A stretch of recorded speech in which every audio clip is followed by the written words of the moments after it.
Hi, this is Andy. What comes to mind when you hear the term personal branding? I ask because, for some, you might be on board right away. With this idea that managing your brand is critical for your career, just like managing up and networking. But I've encountered plenty of other people who feel that personal branding is, I don't know, maybe superficial or inauthentic. Instead of focusing on our brand, we should focus on developing expertise and doing good work, and that good work will stand on its own. Well, today we're taking this topic of personal branding head on, and I'm joined by one of the most influential voices on this subject. Catherine Kaputa is recognized as one of the top 30 global branding gurus and the author of 5 books on this topic. Today's discussion focuses on ideas laid out in her newest book entitled The New Brand You: How to Wow in the New World of Work. By the time we're done with this discussion, you'll see how personal branding applies to you, whether you're a student preparing for the workplace, or someone trying to change industries, or maybe someone feeling like you're just not getting the opportunities or promotions that you deserve. It's a discussion I can't wait to share with you. Hey, quick note, personal branding, it's an example of something that we don't typically learn as students. And if you've listened to us for a while, our passion is not just for adults in the workforce, it's also for students to learn important skills to prepare them for their careers. If you know a high school or college age student and want to invest in them, check out our e-learning course entitled Getting Stuff Done: Project Management for Students. They can learn how to reduce their stress and thrive with their schooling now, and you'll be giving them a head start to more confidently lead and deliver when they launch their career. Learn more and get a copy for them at peopleandprojectspodcast.com/getting stuff done. Thanks. Let's jump into today's discussion with Catherine about her new book, The New Brand You. Catherine, thank you for joining us on the People and Projects podcast. Thanks for inviting me. Glad to be here. I'm so glad you're here. Before we get into the book, this is kind of an odd question, but I'd love for listeners just to get to know you a little bit better, right? So can you think of anything from maybe your family culture growing up or your experiences growing up that might have formed you in some ways to now be one of the most influential voices today on personal branding? Well, I think my father was a big hero to me, and he was not a personal brander, I should say, but he was a genuine world war hero in World War II, and he was a pilot. He flew 35 missions over Germany, got several awards after the war, and he, the ultimate thing, he's buried at Arlington Cemetery. So, he was a big influence in my life. But I grew up as a baby boomer, and one of the last generations where there was no helicopter parents. We rode our bicycles to school. It was a much more independent time. So I think what influenced me a lot, I got interested in high school in journalism and advertising and that whole area. I never thought I'd be involved in personal branding, but as I got jobs, I kind of realized that at ad agencies, and then as a corporate ad director, advertising director at different companies, I realized that an important thing that I used to change from one career to another was this whole area of branding. It was very similar between branding a product and branding yourself. And I think, as you alluded to, Andy, a lot of people have misperceptions about personal branding, that it's phony and it's just made up. And obviously, all good branding is built on authenticity, whether it's for a product or for a person. So it always has to be built on your strengths and who you are. Yeah, well, let's actually build on that, because instead of asking you what it is, that seems like the obvious question. Let's ask what it's not. Okay, what are some other misconceptions that people have about personal branding? What is it not? Well, it's not bragging about yourself. No one likes a showboater who's always talking about his or her achievements. Nobody likes anybody like that. So I think that, branding can be subtle or it can be grading, but if you don't do it, I think you'll be left behind, particularly in the new world of work, because, a lot of people are in hybrid work situations or working remotely. And a lot of them told me that they're worried, they're worried about visibility, that and frankly, they have reason to be worried, because there's a lot of studies that show that in-person meetings is a much richer, quote unquote, experience than sending somebody an email on your status. It's much stronger for relationship building. It's also important, for collaboration and coming up with ideas. And we have the expression out of sight, out of mind. Well, it's true. If you're not visible, people can forget about you. So it's a real issue. So if you're working remotely, and people have told me they're worried about it, you've got to take positive actions to have more of your communications, in rich media, which is either in person or through a video chat with your boss. Instead of just sending a text or an email, mix it up and have more things where you're talking and communicating in real time, which is much more powerful than sending an email to somebody. Sure. So yeah, I agree 100% with all that. When I think of what branding's not, I think sometimes people think it's a facade. You just, Right. and you say it clearly in the book that contrary to what people think, good branding always has to be true. But you also make a statement that it's not about building your brand as much as becoming your brand. Right. Which I think is kind of this subtle little twist to it as well. A subtle little twist. That's why I think, really the first phase is, just brainstorming, what are you good at? And maybe even tell a friend, you're working on personal branding. And when you think of me, what words come to mind? What skills come to mind that you are, think are a real advantage? What value do you see me bringing to the team and the group? So don't be afraid to you've got to understand how other people see you, because you can't succeed on your own. A lot of us, certainly in the United States, very independence oriented, think, I can do it on my own. My work will speak for itself. Well, I wish that it were true, but you have to get your work in front of the right people. You have to be able to talk about, here's why I think this idea is good. And, a very important part of it is, communicating well about your value. I was struck when I was on the hiring side interviewing people, and you often start out with a question, tell me about yourself, and most people had like a horrible answer. I was born at a young age. Yeah. Right. And they give you their life story, and you don't really understand what value they can bring to the group. And that's an important thing to think about. We call it in marketing outside in. Begin with the outside. Who are your customers? What do they need and desire? And how can you be that person or deliver that need to them? That's a key thing you want to do. Yeah, I've often thought of personal branding as, what do people think of when they think about you? Like, what comes to mind? So when they think of Catherine, or they think of Andy, or they think of one of our listeners, what do they think of when they think of them? And you use the phrase in the book of attaching an idea to yourself that's focused, different, and relevant, and gives people a reason to choose you. So I think that's actually a pretty interesting way of saying it. So would you mind breaking that definition down about this idea? Yeah, because I think, when I was analyzing it, the key thing marketers do is they attach an idea to a product. Likewise, you want to attach an idea to yourself, and you want to attach an idea that's a focused idea. Most people try to be all things, a Jack or Jill of all trades. And it's just like a product that has a million benefits and it ends up appealing to no one. So you really want to focus your brand. And I talk about, branding begins with elimination. It begins by, eliminating things that are confusing. It's about subtraction. What is the key value that you bring to your organization, and why does it matter? You want to be able to answer that question. So, and you want to be able to brand yourself in a sentence. As I said, you're not an effective communicator about yourself when you're in a job interview and you're meandering on and on about all the different skills and stuff. You want to focus on a key idea, why it's important to that particular person and company that you're interviewing with, and why it matters. The second thing you want to think about is you want to be different. The cardinal rule of branding is be different. And, most people are a Me Too brand, and they, I'm a great team leader, or, get people to, work well together or whatever. But it's not a focused idea that's really different from what other people are saying. And that's why talking to other people can be helpful.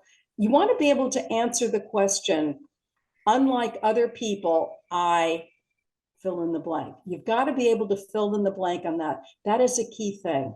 And the other thing you want to think about, the third thing you want to think about in terms of coming up with your brand idea, is you want to be relevant. So you want to think of, what's the current marketplace? What's going on? What could hurt me in the future? How can I be relevant to what's going on now? And that's an important thing because, we're in a time of dramatic change. We've gone through a pandemic, we've gone through all these phases in the last couple of years, and it's changed things because the workplace is different. There's a lot of companies now have remote working, they have hybrid working. So there's a lot more chance of not connecting with people because, it was hard to brand yourself in the old world of work when we all went into the office every day. It's a lot harder now.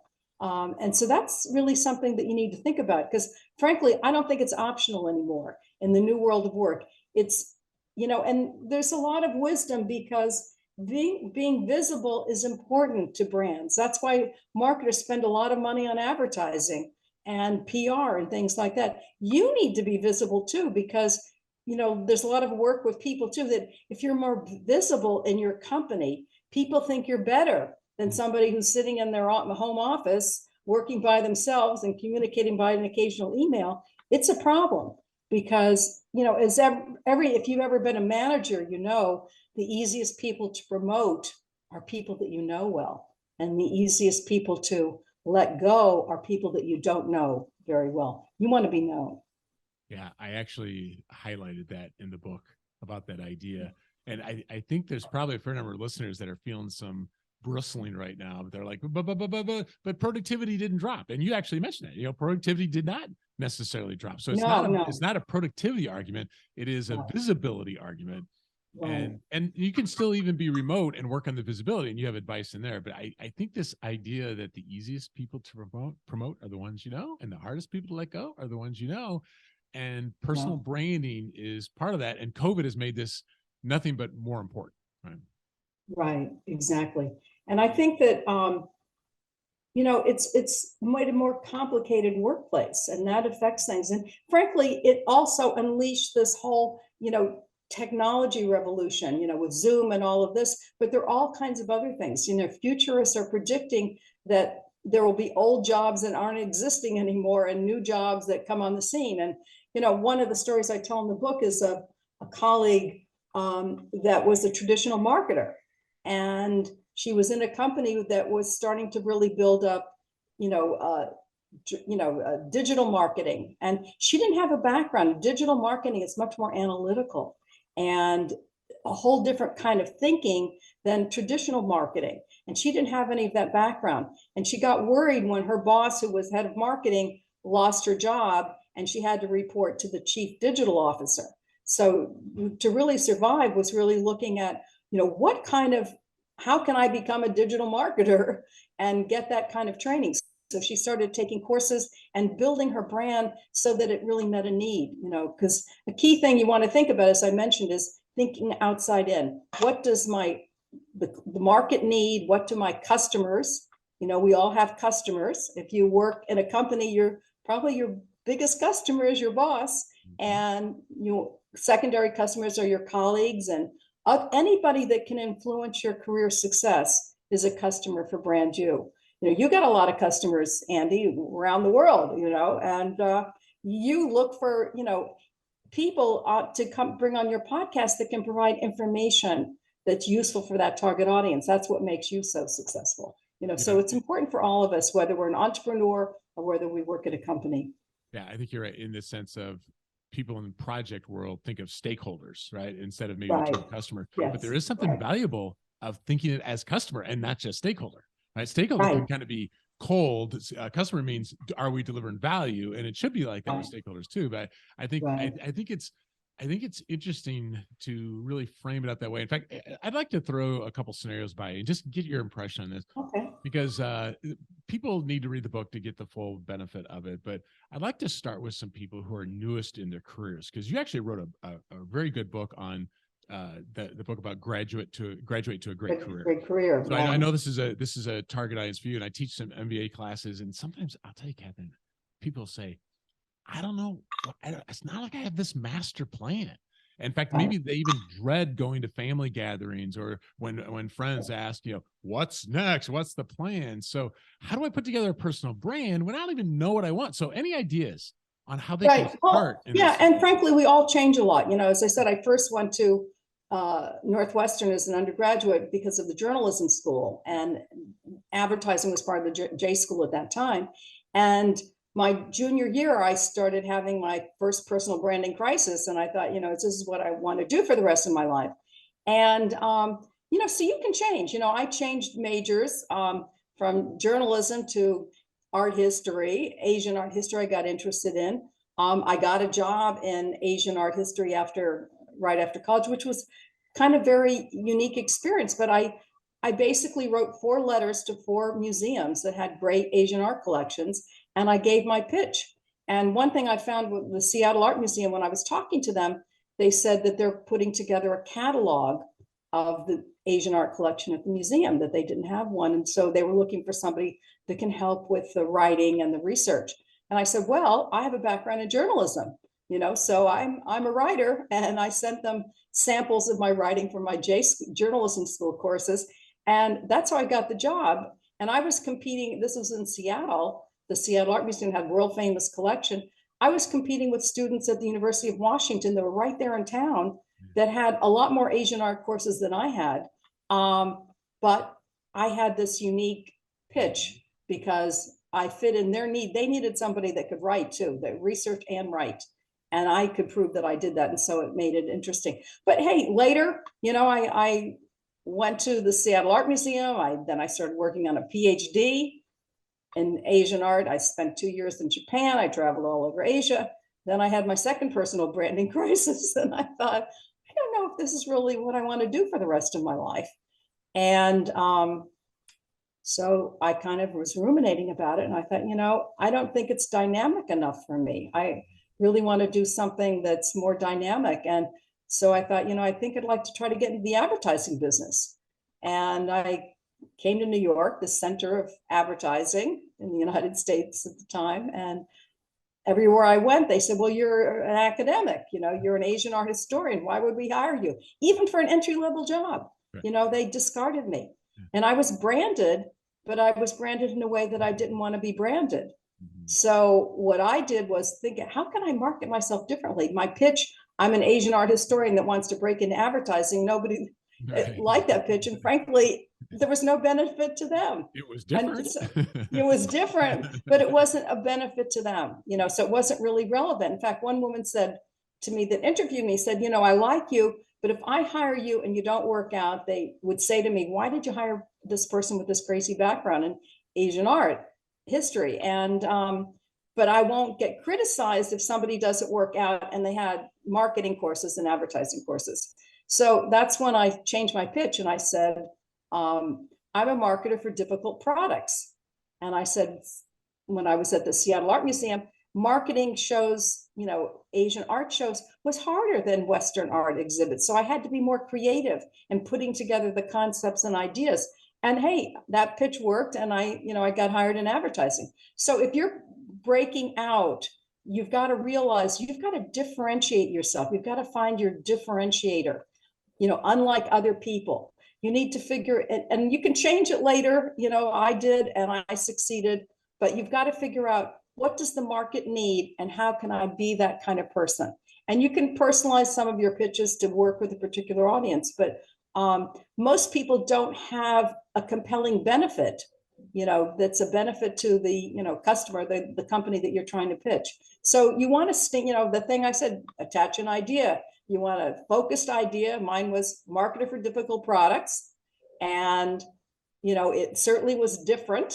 I never heard anyone else that used that pitch. Sure. And then number 3, it was relevant because every ad agency has difficult products, and difficult things. And that's what pitch I got my first job, at Trout and Reese Advertising. And once you break into the business, you're an advertising person. So I love this you want to think of that pitch and, and not be afraid to realize that you want to stand out in some way. Ideally, be able to brand yourself in a sentence and leave them with an idea that they can tell other people, oh, this person is this, so they've got a handle. You want to have that kind of handle.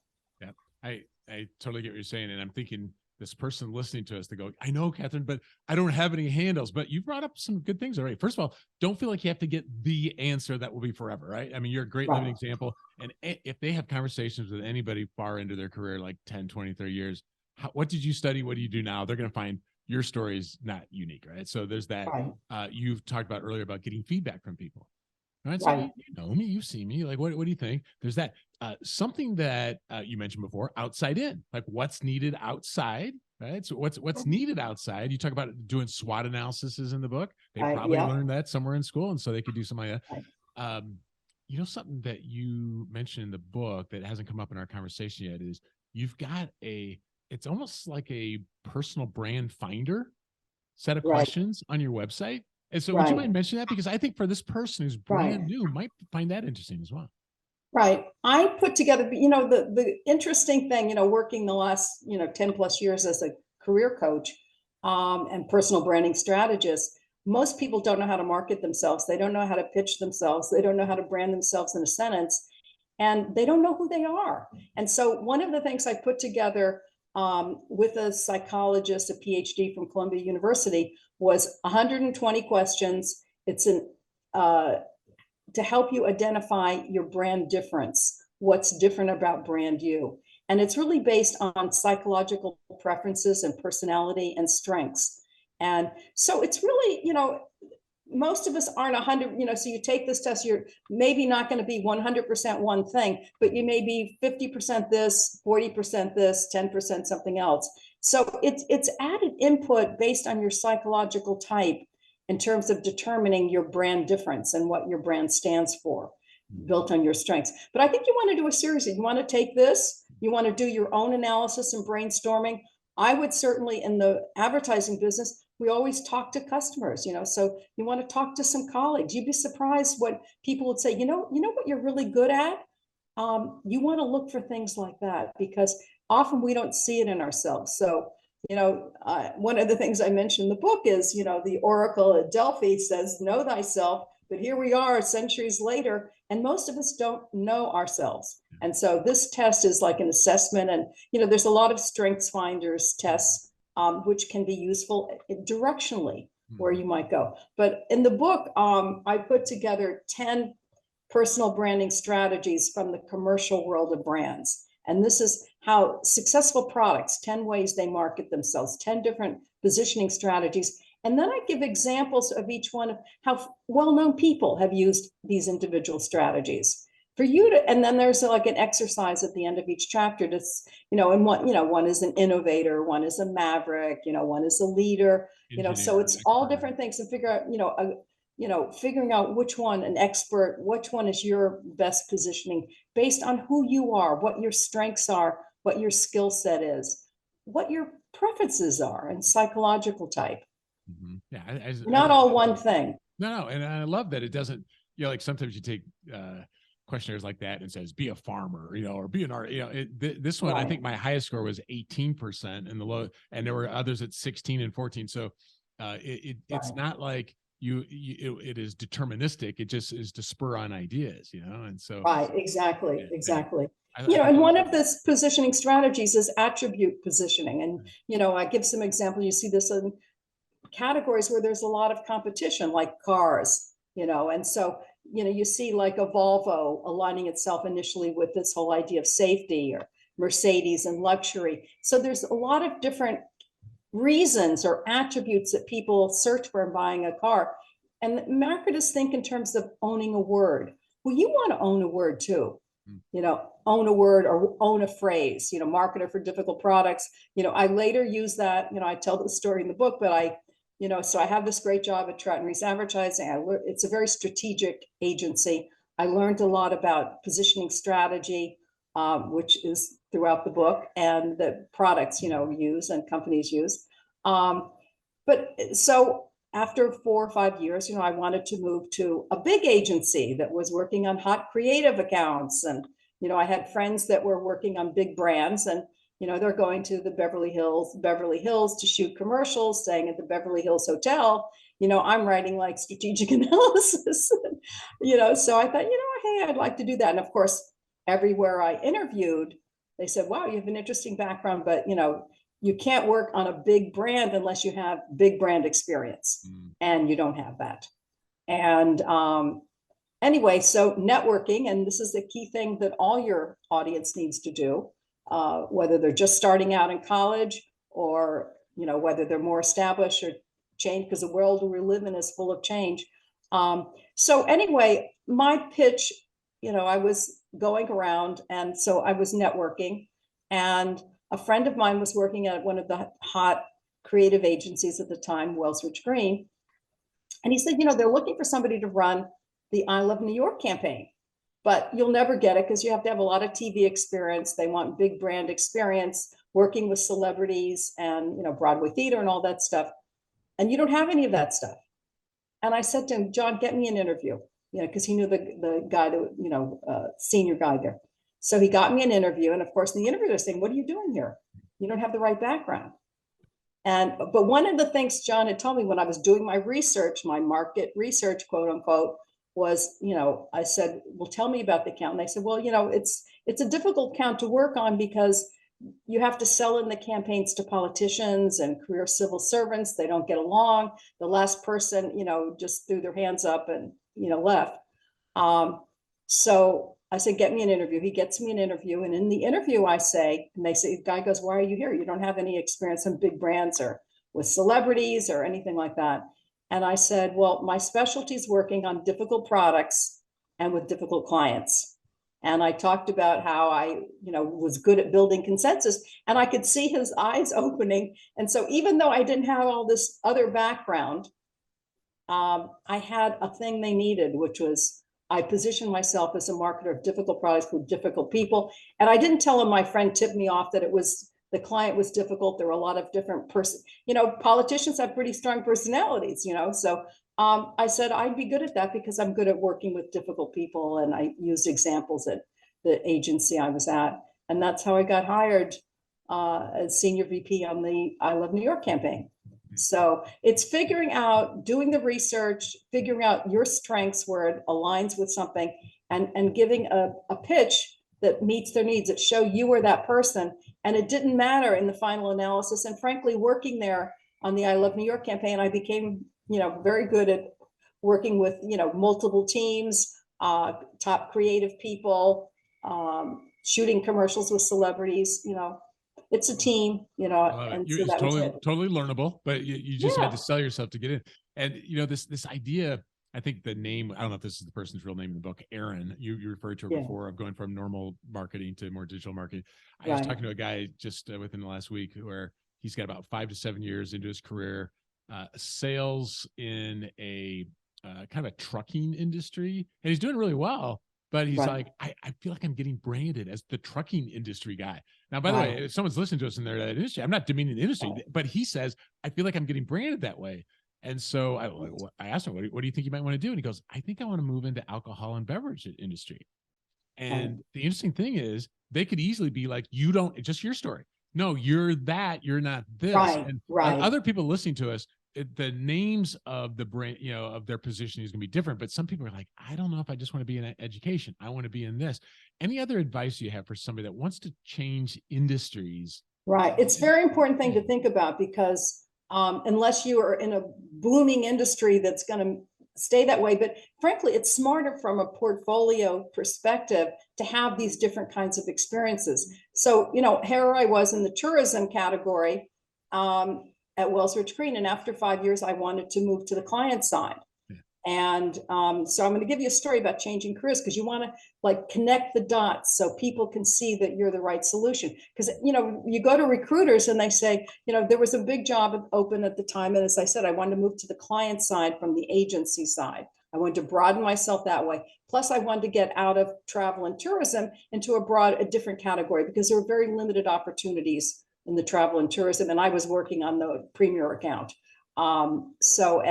Anyway, and it was changing, a new governor was elected, and all the politicians were changing. And I was frankly worried about my livelihood, with all new people coming in.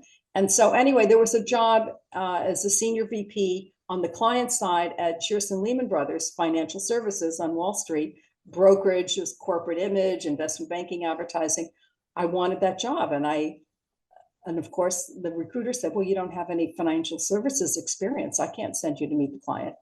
Anyway, through networking, I met somebody that knew this recruiter and said, give her a shot, put her up for it. So, they did. And in the interview, they said, you don't have any financial services experience, and, we have a lot of difficult assignments here because a key audience, you're going to do brokerage for individual investors, and wealth management, but you also need to do investment banking advertising. And our investment bankers are, all make millions of dollars and are, difficult. And I said, well, my specialty is working with difficult products and with difficult people. And I talked about the I Love New York campaign, selling the work into all these different politicians successfully.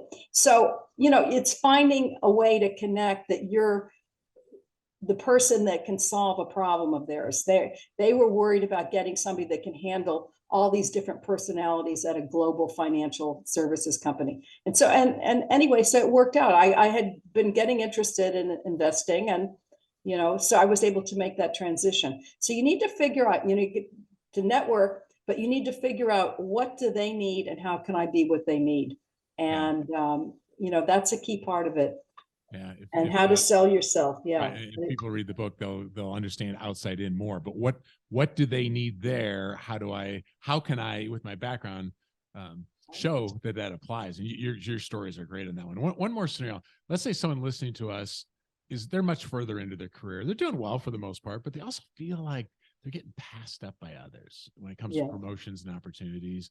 How might personal branding play into the scenario, and any advice you might share with them? Well, this is a real issue because I think there's a lot of ageism, and there are a lot of people that feel also, I like what I'm doing. I just want it to stay this way. And frankly, all the reports suggest that there isn't going to be a lot of, there's going to be a lot of change. And right now, look at it.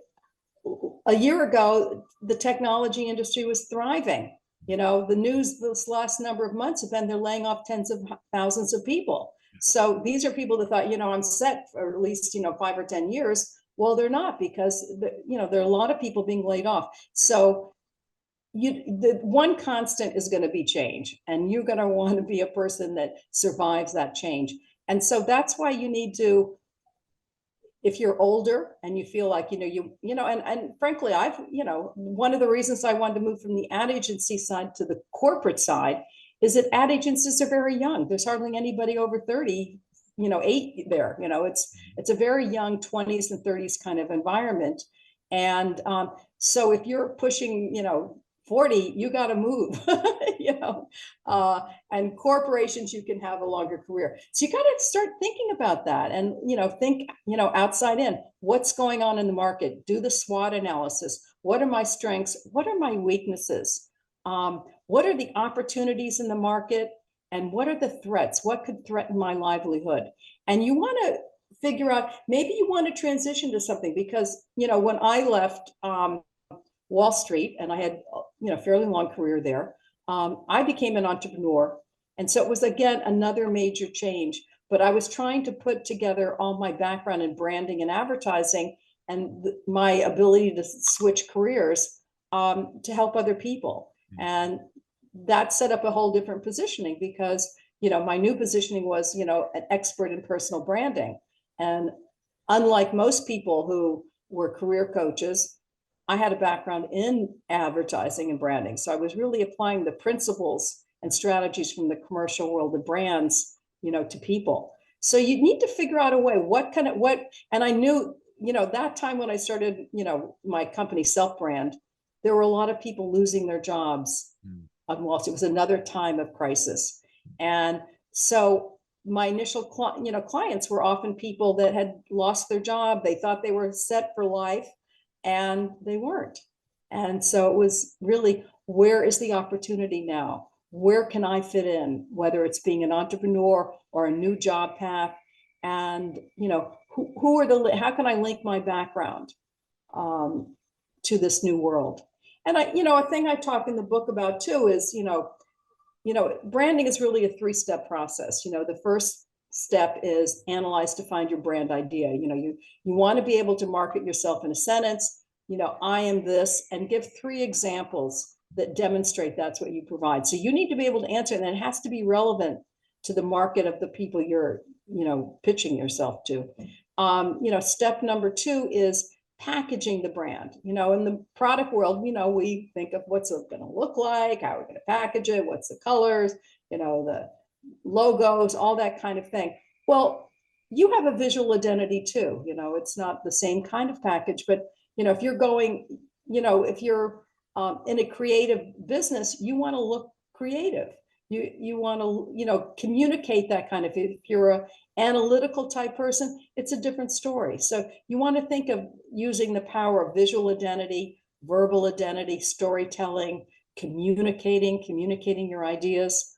And then step 3 in the branding process is marketing yourself. And that's everything you do to build visibility for brand you and the value you bring to a business situation.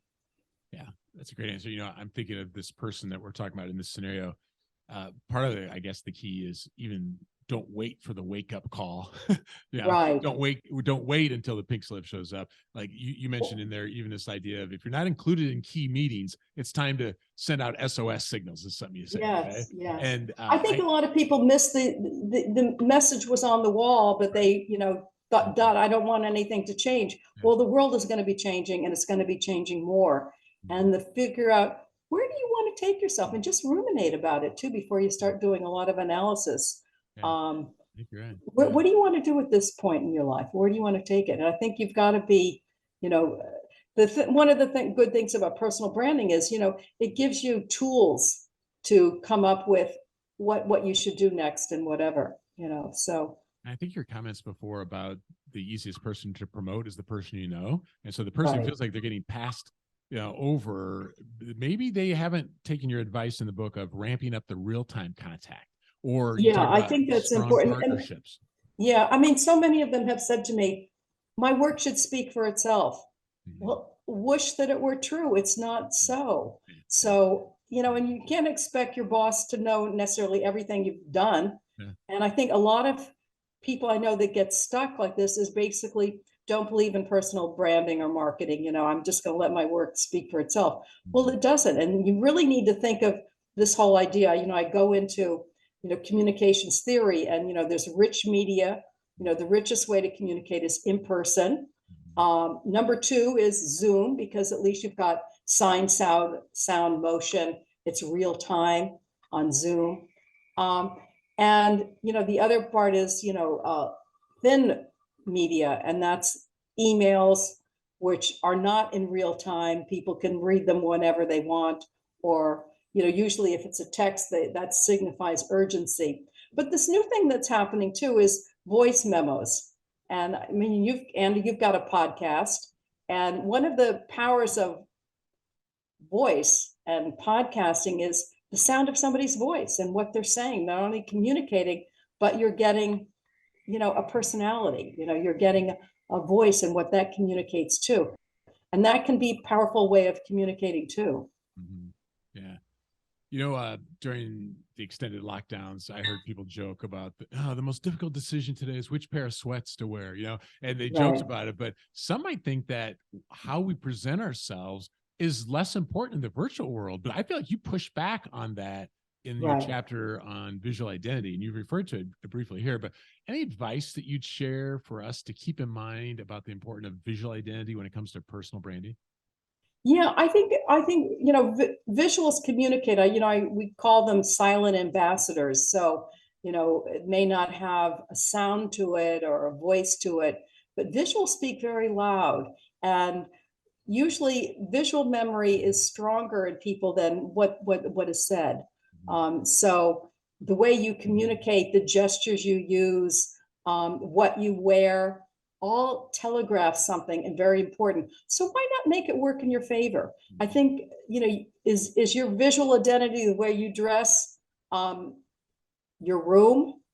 People, I'm always looking at, too, when it's a Zoom call and, video, what's on their walls and what books are in the bookshelf and stuff like that. So all of this stuff communicates. So you really want to be solid and have your brand identity consistent, whether it's in person or online. You really want a consistent identity that communicates your brand idea. So you really want it to all work together. Once you come up with your brand idea, examples that that's what your strength and value is, you want to think about your visual identity, if that clicks with it, and or if it's communicating the wrong message, low energy or whatever it may be. And you want to think about verbal identity, the stories that you tell, your communications ability. All of these things are key. One of the things, I got a call from a college professor, actually an email initially, but I interviewed her for my book, but she had been using my first book, You Are a Brand, for business school students, senior year, to get them. And she said, a lot of them, like I'm assuming, a lot of your listeners today, Andy, had a negative feeling about personal branding. It should just be about, I'm going to have a resume, a CV, that should be the basis of what I'm being hired on.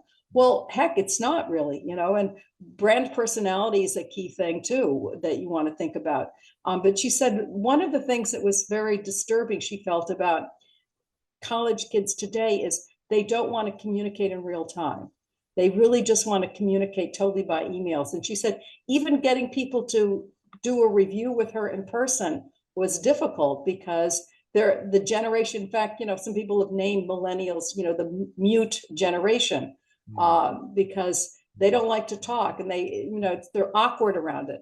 And I mean, that's something you have to deal with because it's a lot more powerful, in terms of media theory, to meet in person or have a Zoom call. And it's much less powerful to, provide a lot of your communication by email. I mean, another example I use in the book is a guy that, had been doing fairly well and very well at his company. And, then the pandemic happened and he was working remotely.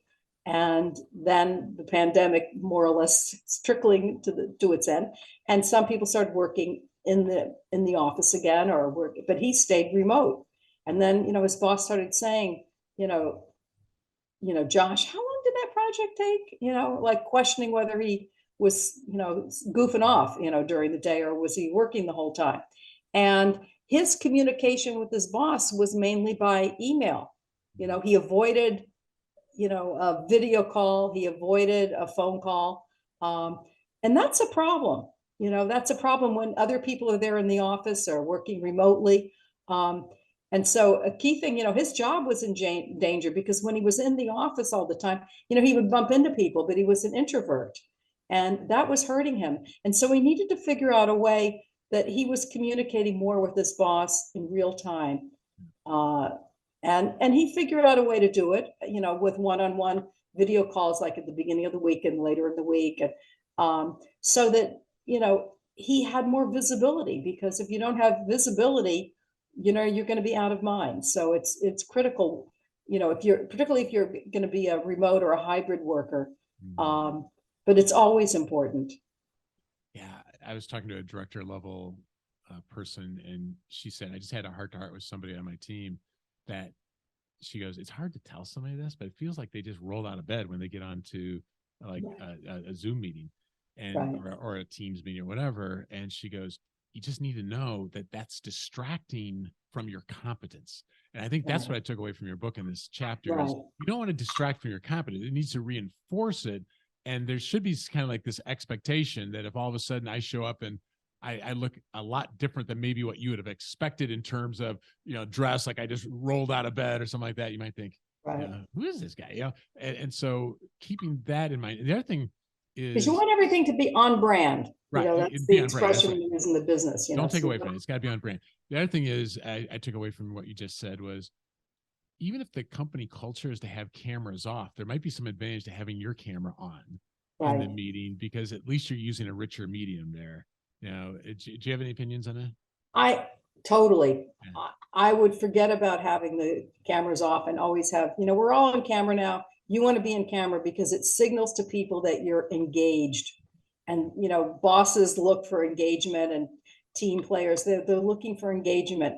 And you're more likely to ask questions and participate. It's creating a barrier, not being on camera, and lack of connection, lack of visibility. So yes, I think you should always be on camera. Yeah, I think that Josh story, it really is on point with that one. There's Yeah. so many things I'd love to talk to you about, Catherine, but let's end with this. We have a lot of parents who listen to the podcast. Is branding something we should be talking to our kids about? I mean, can you think of any ways that you maybe taught this idea to your son as he was growing up? Well, I think, I think parents should, because I think it's important to be authentic and Mhm. be who you are, but also be willing to, pitch yourself. Kids, you see it everywhere, being chosen for the team and all these kind of things. So you want to encourage them to believe in themselves and reach for the stars, and they can do, one of the things that I felt in my own story, but working with a lot of different people, is you can achieve almost anything Mhm. if you set your mind to it. And that's, childhood, and particularly puberty and the teenage years, are all trying times. And Mhm. if you build, it has to come from you, who you are and who you can be, and feel comfortable about your strengths and your abilities and how the unique value that you can bring. I think, everybody says, work hard and all these things. So that's important, but it's not enough. And, that's why my formula is branding plus hard work equals success. Yeah. And I think, it's a sophisticated concept, but I think parents should start, introduce these kind of ideas, because frankly, it's how the world works. Mhm. And you also want to believe in yourself, that you can do anything. I think I've had issues throughout my career. Am I good enough for this job? And then I just try to, build myself up and jump in there. And as I say, I've made some pretty major career switches. Mhm. Um, and you can too. Yeah. And if you believe in yourself, kids can be notorious. I have a son, that, kids said this or kids said that, or, this teacher doesn't like me. I mean, these are all learning grounds for, dealing with life. For And sure. I think, branding too, I think, I don't want people to narrowly define it with just about careers. It's about life success, Mhm. not only being authentic, being who you really are, and feeling comfortable with that, and building on that as your base of your brand. Yeah, especially I feel like it's even more difficult with the Instagram world, in a sense of you're never good enough looking. You're always Yeah. comparing. But you had a line in there, and I think it's in that visual identity, where confidence reads as attractiveness or something like that. Yes. Right? Do I Yes. remember that? Yeah. Yes, I do. Because you Yeah. know what? I think so many of us think I'm not good looking enough, Right. or I'm too old, or I'm too young, or whatever. And we work against ourselves. Mhm. And I think that's why it's important to think differently, Yeah. that we all are unique, and we all have a unique gift to offer. And I And think we that's a want to message. communicate that gift. That's a message parents can give to kids too. For those listening, if this discussion on personal branding has resonated with you, check out Catherine's newest book, The New Brand You. I put links to the books and the book's website in the show notes for this cast. So, Catherine, thank you for joining us on the People and Projects podcast. Thanks for having me, Andy.